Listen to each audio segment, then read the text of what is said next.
Halo semuanya, perkenalkan nama saya Tegarini Warocita Raruna dari Prodi Manajemen di Institut Manajemen Wiyata Indonesia.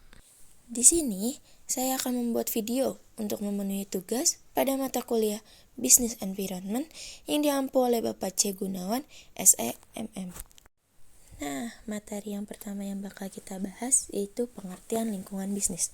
Apa sih lingkungan bisnis itu? Lingkungan bisnis adalah segala sesuatu yang mempengaruhi aktivitas bisnis dalam suatu organisasi. Artinya, segala aspek dan faktor, baik internal maupun eksternal, yang mempengaruhi kemajuan dan kemunduran secara kuantitatif maupun kualitatif sebuah bisnis dalam suatu organisasi yang tersistematis bisa dikatakan sebagai lingkungan bisnis.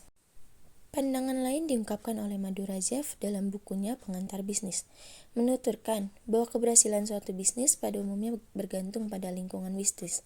Dengan kata lain, lingkungan bisnis adalah faktor dasar bagi keberhasilan dan kesuksesan suatu bisnis.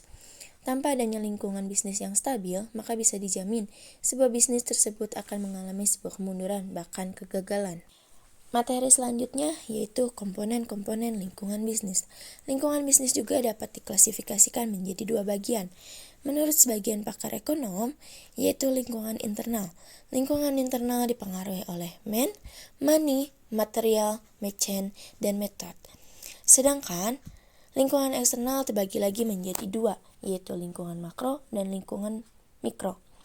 Faktor-faktor yang mempengaruhi lingkungan mikro meliputi pemerintah, pemegang saham, kreditor, pesaing, publik, perantara, pemasok, dan konsumen. Sedangkan lingkungan makro meliputi lingkungan ekonom, lingkungan teknologi, lingkungan politik hukum, lingkungan sosial kultur, lingkungan global, lingkungan bisnis teknologi, dan informasi. Kita ke materi selanjutnya, yaitu komponen internal lingkungan bisnis. Lingkungan internal dalam sebuah lingkungan bisnis dipengaruhi oleh faktor-faktor yang meliputi. Yang pertama itu ada atau tenaga kerja.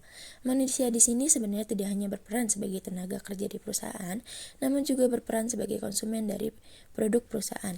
Yang kedua, ada money atau modal. Uang atau modal usaha yaitu sejumlah uang atau barang yang dibeli dengan uang tersebut untuk membuat produk yang lain. Yang ketiga, ada material atau bahan baku.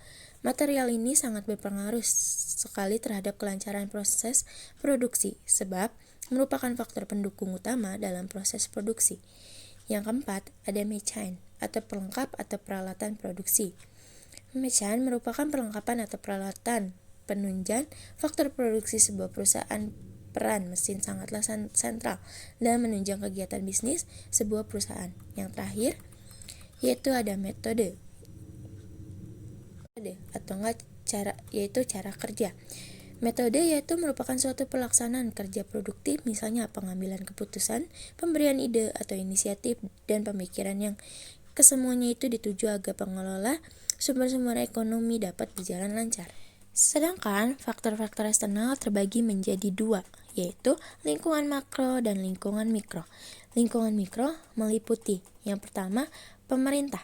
Pemerintah di sini sebagai pihak yang mengendalikan, mengatur, dan mempengaruhi kebijakan dan praktek sebuah organisasi secara fair dan aman bagi semua pihak. Yang kedua, ada pemegang saham. Pemegang saham di sini juga berperan penting dalam kelangsungan bisnis sebuah perusahaan. Yang ketiga, ada kreditor. Kreditor juga menjadi elemen eksternal dari sebuah perusahaan. Kreditor menjadi pihak yang mampu menjamin keberlangsungan bisnis sebuah perusahaan. Yang keempat, ada pesaing. Pesaing adalah organisasi lain sejenis yang memperebutkan sumber daya, terutama uang konsumen. Yang kelima, ada publik. Publik dalam hal ini adalah masyarakat. Masyarakat sebagai objek pemasaran atau marketing bisnis sebuah perusahaan tentunya dapat menilai produk-produk yang dihasilkan. Yang keenam, ada perantara. Peran distributor dinilai sangat sentral. Fungsinya sebagai penghubung antara perusahaan sebagai pihak produsen dan masyarakat sebagai konsumennya. Selanjutnya, ada pemasok. Yang ketujuh, ada pemasok. Pemasok merupakan organisasi yang menyediakan sumber daya berupa bahan baku bagi organisasi. Yang terakhir, Ada konsumen, adalah pihak yang menikmati barang dan jasa yang diproduksi oleh sebuah perusahaan dan membayarnya sebagai timbal balik dari kegiatan tersebut. Selain lingkungan mikro, lingkungan eksternal lainnya juga dipengaruhi oleh lingkungan makro yang meliputi yang pertama, lingkungan ekonomi. Keadaan ekonomi suatu negara akan mempengaruhi sebagian besar organisasi yang beroperasi di dalamnya. Yang kedua, ada teknologi. Teknologi adalah pengetahuan, peralatan, dan teknis yang digunakan untuk mengubah bentuk masukan, input menjadi keluaran, yaitu output. Yang ketiga, ada lingkungan politik hukum, yaitu komponen politik hukum adalah undang-undang, peraturan, dan keputusan pemerintah yang mengatur perubahan usaha. Yang keempat, lingkungan sosial kultur. Komponen sosial budaya merujuk kepada karakteristik demografi serta perilaku, sikap, dan norma-norma umum dari penduduk dalam suatu masyarakat tertentu. Yang kelima, ada lingkungan global. Lingkungan global memaksa dunia bisnis untuk bersaing di era yang lebih luas dengan tanpa batas.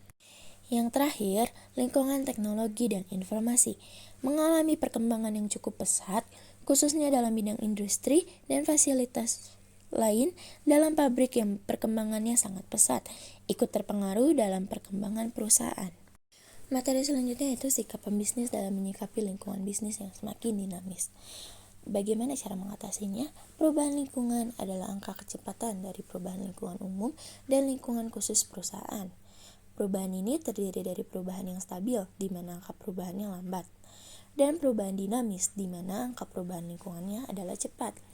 Sebuah perusahaan juga dihadapkan pada tantangan berupa kompleksitas lingkungan.